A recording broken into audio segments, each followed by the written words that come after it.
9 anos empecé na tillera con meu pai. E o barro, si, pasabas alá nunha pieira que había lá grande, cun cabalo, e despois o carretillero traía pa a eira, e meu pai é o que facía as tellas, e eu tendías, non? O meu pai collía o barro coa man e despois estiraba na gradilla, e eu collía e levaba pa a eira, non?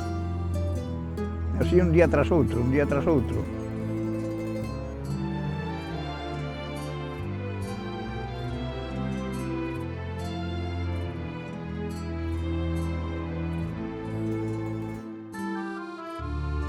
Ele foi toda a vida, foi un esclavo traballando. Miña nai non lle debía nada, traballaba como un home. Aquí en Villaronga había que ir ao barro, non había outro. Era o traballiño que había. Anduve no barreiro. Anduve a traballar no terreno porque tiña que andar con miña nai para traballar na terra. Porque era unha pobreza o que había, porque se quedara da terra moi escasísimo. E entonces a xente, pois claro, non había nada.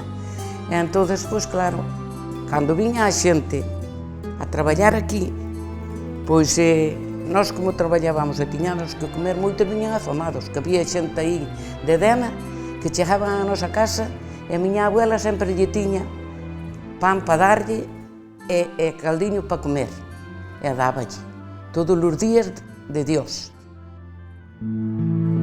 E que viñan todos, viñan escasiños, viñan de moi lonxe, buscando os cartiños.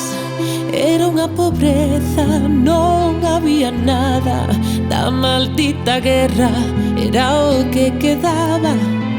Era unha pobreza, non había nada, da maldita guerra era o que quedaba.